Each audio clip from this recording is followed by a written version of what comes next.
ఆప్కి అదాలత్లో film star Ajay Devgan గారి మీదున్న తర్వాత ఆరోపణ ఈయనకి శత్రువు. ఒకసారి ఎలా అనిపిస్తుందంటే మీరే మీ ఇంటిని బద్దలు కొట్టేసి అది చూసి నవ్వుతూ ఉంటారని. ఎందుకు? మీరు 2000 సంవత్సరంలో మీ సినిమాలన్నీ హిట్ అవుతూ ఉన్నాయి, మీరు చాలా పీక్లో ఉన్నారు. ప్రొడ్యూసర్గా ఒక సినిమా కూడా తీశారు, రాజు చాచా. అందులో బాగా నష్టపోయారు. ఐ థింక్ అందరి లైఫ్లో కూడా ఈ లాస్లను చూస్తూ ఉంటారు. ఇంకా ఈ రాజు చాచా ఎటువంటి సినిమా అంటే అందులో నేను బాగా లాస్ అయ్యాను. నేను అందులో బాగా నేర్చుకున్నాను. ఆ సినిమా కూడా బాగా హిట్ అయింది. కానీ బడ్జెట్ ఎంత ఎక్కువ అంటే నేను దాన్ని కవర్ చేయలేకపోయాను. నేను ఆ ఒక్క సినిమాలోనే తప్పుని బాగా నేర్చుకున్నాను. మహేష్ భట్ గారు ఏమన్నారంటే అజయ్ దేవ్గన్ ఆ నష్టాన్ని భర్తీ చేయడానికి చాలా కష్టపడ్డాడు అన్నారు. చాలా ఇబ్బంది పడ్డారట. అది నాకు ఇది బాగుండదు. ముందు నాకు కొంచెం అప్పు ఉందంటే నేను ఆ పని చేస్తూ ఉండేవాడిని. ఇంకా చాలా పనులు చేసి వీలైనంత వరకు నా అప్పు మొత్తాన్ని తీర్చేశాను. కానీ మీరు చిన్నప్పుడే ప్రొడ్యూసర్ అయ్యారు, డైరెక్టర్ అయ్యారు. కానీ చూసారంటే మీరు ఒక ఆర్టిస్ట్ మాత్రమే. చిన్న వయసు అంటే 41. చాలా ఎక్కువనా?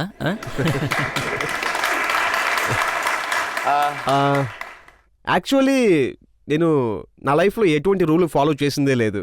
నా మనసు ఏం చెప్తుందో అదే ఈరోజు నేను బాగా సాటిస్ఫైగా ఉన్నాను లైఫ్లో. నేను ఏది చేసినా గానీ నా ఇష్టానికే చేసేవాడిని, నా టర్మ్స్ అండ్ కండిషన్ తగ్గట్టు. ఇంకా ఎవరిని మోసం చేయలేదు, ఇంకా నాకు కూడా ఎటువంటి నష్టం కలిగేలాగా చేయలేదు. So I'm very happy who I'm, what I'm. ఇదే నా టర్మ్స్ అండ్ కండిషన్ అని కూడా చెప్పచ్చు. ఇంకొక అలిగేషన్ కూడా ఉంది. మీరు సహజంగా ఫిలిం రూల్స్ అనేవి ఒప్పుకోరు, మీరు ఏ అవార్డ్ ఫంక్షన్స్ కి వెళ్లరు, నిజానికి మీరు అవార్డ్స్ కూడా స్వీకరించరు. నేను అలా ఏం చెప్పను, కానీ నేను ఎక్కువగా ఇష్టపడను అవార్డ్స్ని. నాకు ఏది సరి అనిపించదో అటువంటి అవార్డ్ ఫంక్షన్స్కి నేను ఎప్పుడు అసలు ఇష్టపడను వెళ్ళటానికి. నేషనల్ అవార్డు తీసుకోవడానికి మీరు వెళ్ళారా? హానెస్ట్లీ చెప్పాలంటే నేను ఫస్ట్ నేషనల్ అవార్డు తీసుకోవడానికి వెళ్ళలేదు. ఇందులో నా తప్పేమీ లేదు. ఆ సమయంలో నేను ఊటీలో షూటింగ్లో ఉన్నాను. అక్కడ నుండి ఒకే ఒక ఫ్లైట్ ఢిల్లీకి ఉంటుంది. ఆ సమయంలో ఆ ఫ్లైట్ కూడా క్యాన్సిల్ అయింది. సో ఫస్ట్ నేషనల్ అవార్డు నేను తీసుకోలేకపోయాను. My mother had to fly for Bombay. అక్కడ నుంచి ఢిల్లీకి వచ్చారు, ఆ అవార్డుని మదర్ స్వీకరించారు. సెకండ్ నేషనల్ అవార్డు కోసం నేను వెళ్ళాను. కానీ ఇండస్ట్రీలో ఉన్న మిగతా అవార్డ్స్ని మీరు అసలు స్వీకరించట్లేదు. అవును, ఒక విధంగా స్వీకరించదని చెప్పలేదు. అంటే నేనేమనుకుంటానంటే నాకు ఆ అవార్డు తీసుకోవటం అంతగా ఇష్టం లేదు, అందువల్లే దాని నుంచి కొంచెం దూరంగా ఉంటాను. మీకు ఆమీర్ ఖాన్ గారికి మాత్రమే ఈ అవార్డ్స్ ఏవి కరెక్ట్ కదా అనిపిస్తుంది. అవును, ఒక విధంగా చూస్తే మేము గేమే ఆడలేం, విషయాన్ని మ్యానిపులేట్ చేయలేం, షోకే వెళ్ళలేం. ఆయన అడిగితే ఆయన ఏమన్నారంటే నేను ఆస్కార్ అవార్డ్స్కి మాత్రమే ఫిట్గా ఉంటాను, ఇండియన్ అవార్డ్స్కి కాదన్నారు. ఒకవేళ ఆయన చెప్పింది సరిగ్గా అయి ఉండొచ్చేమో. సో అయితే మీరు కూడా మీ సినిమాల్ని ఆస్కార్కి పంపిస్తారా ఇంటర్నేషనల్ అవార్డ్స్ కోసం? ఇంతవరకు ప్రయత్నించలేదు, నేను కూడా ప్రయత్నించి చూస్తాను. ఇంకో విషయం ఏంటంటే చాలామంది స్టార్స్ స్టేజ్ షోస్ చేస్తూ ఉంటారు, పర్ఫార్మెన్స్ చేస్తారు, అలాగే డాన్స్ కూడా చేస్తారు. కానీ మిమ్మల్ని మాత్రం నేను ఎప్పుడు అలా చూడలేదే. ఇది ఒక పర్సనల్ విషయం, నాకు నచ్చలేదు. అది నాకు ఇది ఇష్టం లేదు, నేను ఎప్పటికీ అది చెయ్యను. నా పని అది కెమెరాకి ఎదురుగానే. ఇంకా ఒక ఆర్ట్, ఒక టాలెంట్ ఉంది. ఒక విధంగా అది మిస్యూజ్ చేసినట్టు అనిపిస్తుంది. సో నేను అది చెయ్యను. ఇంకా ఒక్కొక్కరికి ఒక్కొక్క థాట్ ఉంటుంది, ప్రయారిటీ ఉంటుంది, అదే నేను చేస్తున్నాను. సో నాకేది కరెక్ట్ అనిపిస్తుందో అది వాళ్ళకి తప్పుగా అనిపించవచ్చు. సో మిగతా వాళ్ళకి ఏది కరెక్ట్ అనిపిస్తుందో అది నాకు తప్పుగా అనిపించవచ్చు. నేను ఖచ్చితంగా చెప్పగలను, ఇలా చాలా మంది ఉన్నారు, లక్షల కొద్దే ఉండుంటారు నిజానికి మీ యాక్షన్ ని సపోర్ట్ చేయడానికి. అంటే ఒక ఆర్టిస్ట్ అంటే కెమెరా ముందే పర్ఫార్మ్ చేయాలి, స్టేజ్ ముందంతా వెళ్ళి పర్ఫార్మ్ చేయకూడదు, ఇలాంటి వాటికి.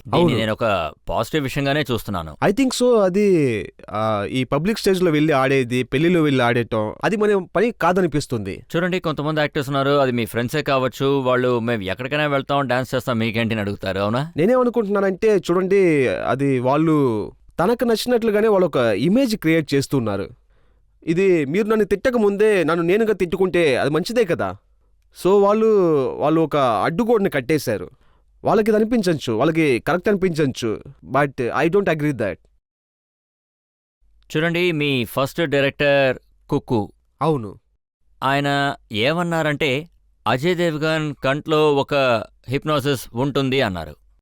అది రాయను కూడా హిప్నటైజ్ చేస్తుంది అన్నారు.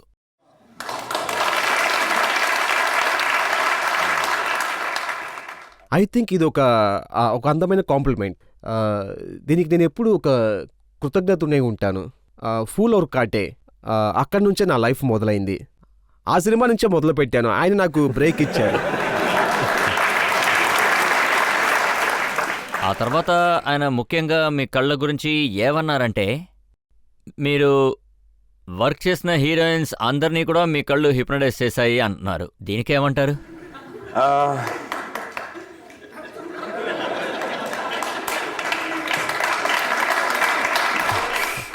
మీరు చెప్పిందంతా నిజమే అయి ఉంటే చాలా బాగుండేది.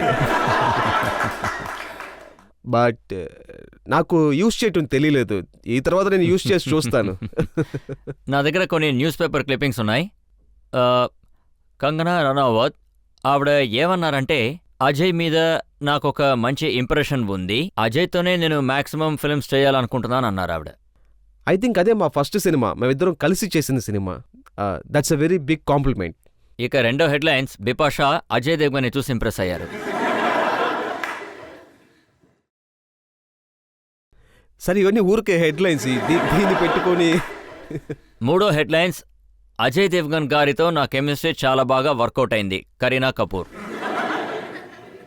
ఇక నాలుగవది, అందరికన్నా అజయ్ దేవ్గన్ గారి నవ్వు బాగుంటుంది, కొంకనా సన్.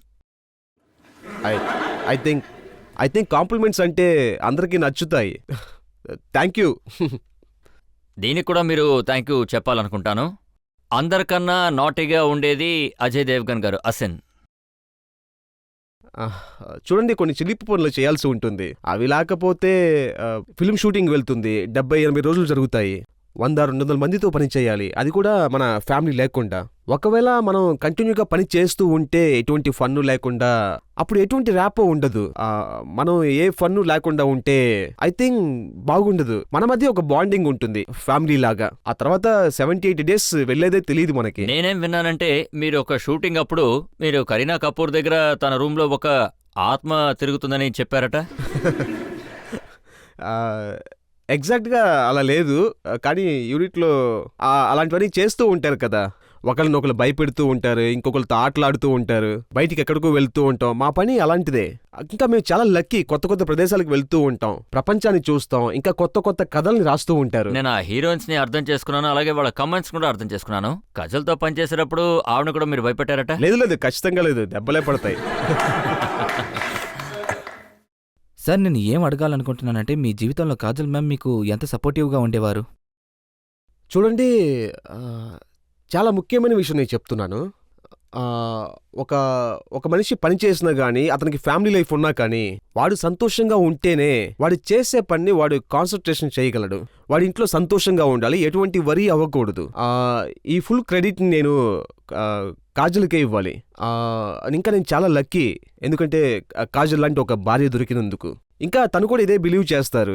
ఆ బాండింగ్ కూడా ఇలాగే ఉంటుంది. ఇంకా నేను బయట ఉన్నప్పుడు చూసారంటే నేను తన గురించి ప్రౌడ్గా ఫీల్ అవుతాను. మీ ఫ్యామిలీకి ఎటువంటి ఇబ్బంది లేకుండా ఉంటే మీరు మీ పని మీద బాగా కాన్సన్ట్రేట్ చేయగలరు. అది ఈ మొత్తం క్రెడిట్ ని నేను ఫ్యామిలీకే ఇస్తాను. నేను మీ దగ్గర ఏం అడగాలనుకుంటున్నానంటే, ఎక్సెప్ట్ కాజల్, వేరే ఏ హీరోయిన్ తో మీరు యాక్ట్ చేయడం ఇష్టపడుతున్నారో మాతో షేర్ చేయగలరా?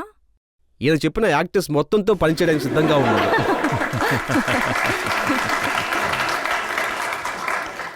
నేనేం అడగాలనుకుంటున్నానంటే, మీ మ్యారేజ్ లైఫ్లో మీకు ఏది బాగా గుర్తుంటుందో అది మాతో షేర్ చేయండి. ఏది లేదా? మీకు మీ విషయాలు గుర్తున్నాయా?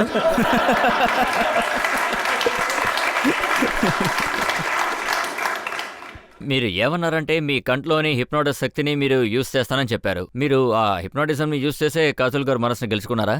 అది ఎలా జరిగిందనేది నాకు తెలియలేదు. యూస్ చేయాలని ఒక ఇంటెన్షన్ నాకు లేదు. ముందు దాన్ని యూస్ చేయడం నేర్చుకుంటాను. ఎందుకంటే ఎప్పుడు ఏం చేయాలో అప్పుడు చేస్తేనే బాగుంటుంది కదా.